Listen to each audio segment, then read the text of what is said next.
The libido doctor is in. All right, so now that we know where your fruitfulness comes from, which is from your womb, and all those seeds that are already there, I would like to tell you what a man looks at and gets an idea of the fruits and the blessings you are holding in your hands. And I'm going to use 3 different levels. The first level is just a basic level of his observation of what you do, okay? What is going to make him decide if he wants to get more deep with you, or if he can consider you as a wife material. Number 1, he's going to look at your body shape and your general appearance, your cleanliness. Every man carries in his heart the type of woman he likes. Some men like women that are heavy. Some men like women that are very thin. Some men like women that are very full. Some men like women with, shapes that are, whatever. Every man likes what he likes, and we cannot judge him for that. So that's the first thing he looks at. Because there has to be some basic attraction that we make sure that he gets aroused when he sees you, because he has to fulfill his sexual needs, okay? So now when he looks at your appearance, he looks at your cleanliness. Care enough about yourself to stay clean. The second fruit is your countenance, the way you carry yourself. When you enter into a room, how do you walk? Are you walking like this, trying to hide and trying to make sure nobody sees you? Or are you walking naturally with confidence? That's already a fruit, because confidence is not natural. Confidence is built, okay? And it gives you an idea of your thought pattern. That's one. Your countenance is also your body expression, your facial expression. Is going to give him an idea of your character. So if you enter in a room and you just looking people down and you just think that you are, whoever you think you are, it already tells him that you are a person that's arrogant. He should run for his life. Unless he just wants to be with you for sexual pleasure and then disappear, your countenance will give him an idea of who you are. Are you smiling or are you frowning?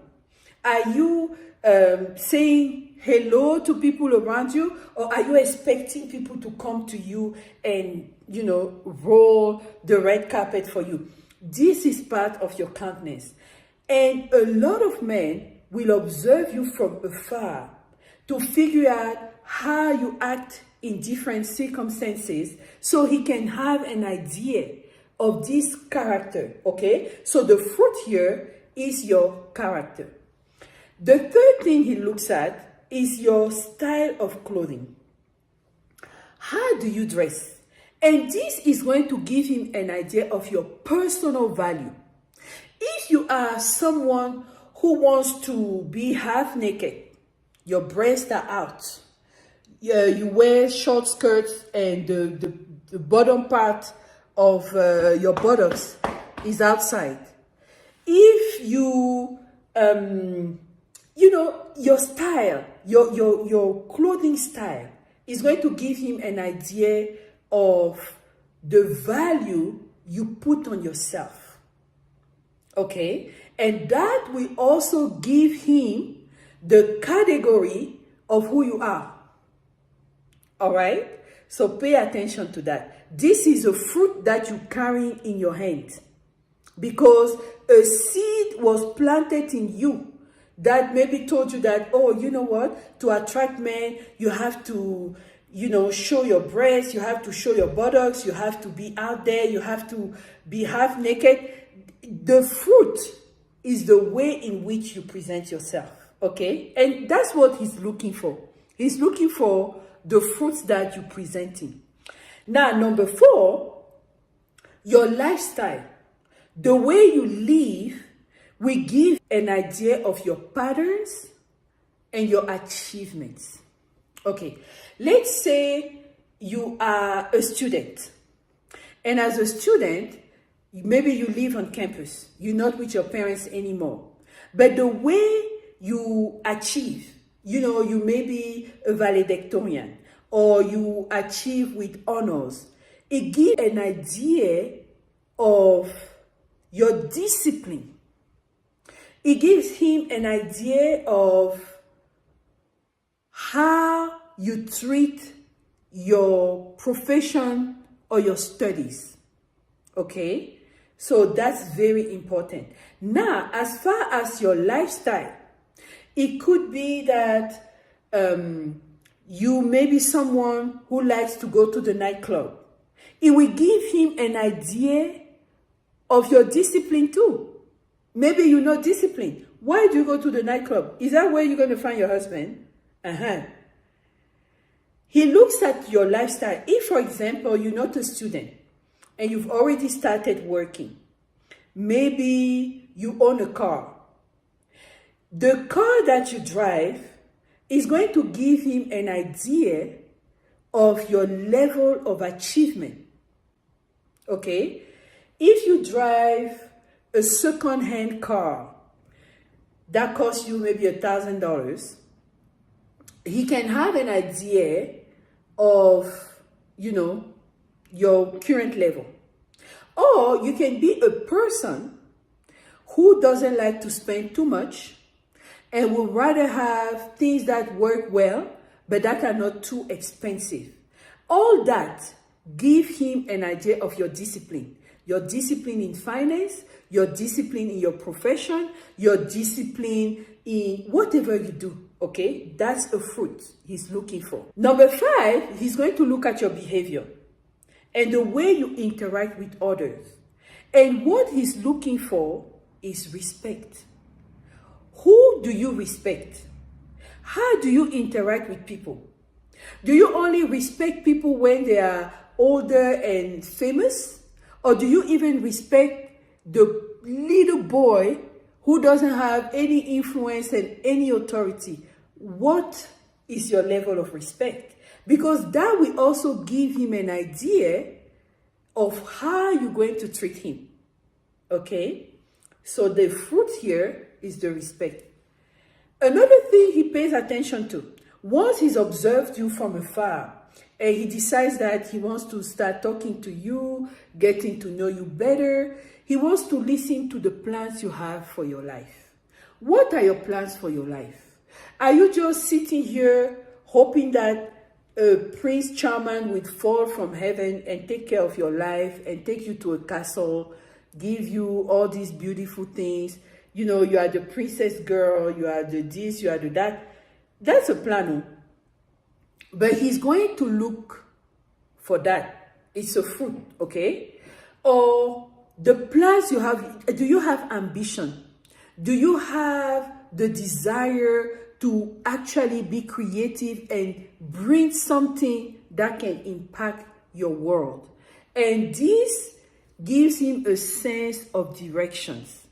If you have a sense of directions for yourself, it means that the sense of direction that he has for himself, you will be able to help him achieve it and go in that same direction.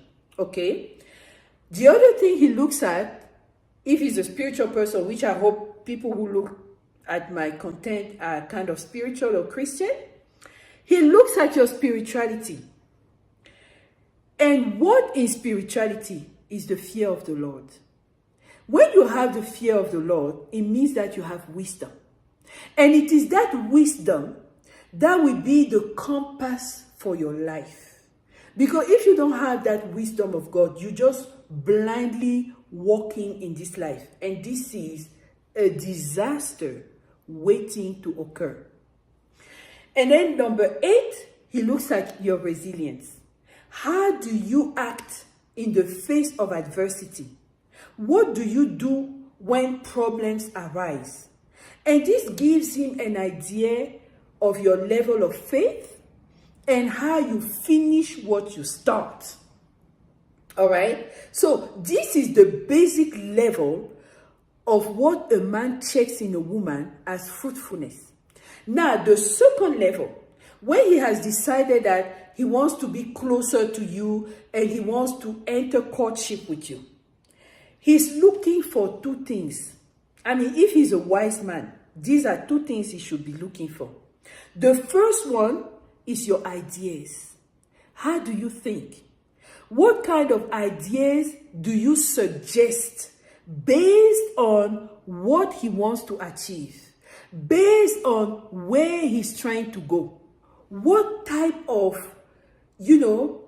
proposals do you bring to the table? That's one. Number two, what is the impact of your suggestions in his life? Do those suggestions bring increase, or do those suggestions bring decrease and backwardness? He has to pay attention. If he's a wise man, he's going to test you in all those different things. And if he has the opportunity, he's going to present some of the things he does and maybe a tiny small project and give you the opportunity to give him feedback. And if he applies the feedback and the feedback gives him good results and multiplication, this is an indirect information for him that your womb produces well. Because those ideas are what God gives you for a man. Okay? Now, the third level that most men don't even care to think about. Most men forget this one. But this comes back to bite them later in life when they're already married and they didn't see this coming, is the faith the woman has in him. The faith she has in him. What does that mean? If a woman early in courtship begins to challenge you, you do something and she challenges you, she says, yeah, but you have to know that she may have faith in you, but later in life, you're going to get into issues. You're going to get into issues either of competition or lack of admiration or lack of support when she feels that you again with your stuff, it's not working. Do it the way I said. Pay attention to that. She's not supposed to be your divine wife. This is the test that most men never do. If during this courtship, she has unwavering faith in you, and she sees even your little misshapes or little mistakes or little things that you do that will annoy a regular common person, even if she sees it as part of you and thinks that, it's okay, and she looks for the good side, the good thing, and the positive thing about that, and still gives you suggestion and faith to do more and to do better, that's your wife. That is your wife. Because it is that faith that will cause a man to move mountains. It is that faith that will cause a man to break barriers. It is that faith that will cause a man to do exploits and overcome any obstacle. The wife that is next to you, how does she talk to you? What is she saying out of her mouth? All right? So She cannot fake it. She cannot create it. She cannot invent it. It can only be in her already. And this is part of the seeds she already has for you. It's not something she's going to go look for some. No. Those seeds are already there in her womb. And if you are her husband of destiny, she already has seeds of submission, seeds of reverence, seeds of faith, seeds of unwavering support, and seeds of love. And you will even see that before you decide to even be intimate with her. All right? Well, this was super long. And I hope you learned something. But I'm going to have, shorter videos that go deeper in other subjects. All right? Thank you so much for watching. This is Dr. Suzanne, and I'll talk to you later. Bye.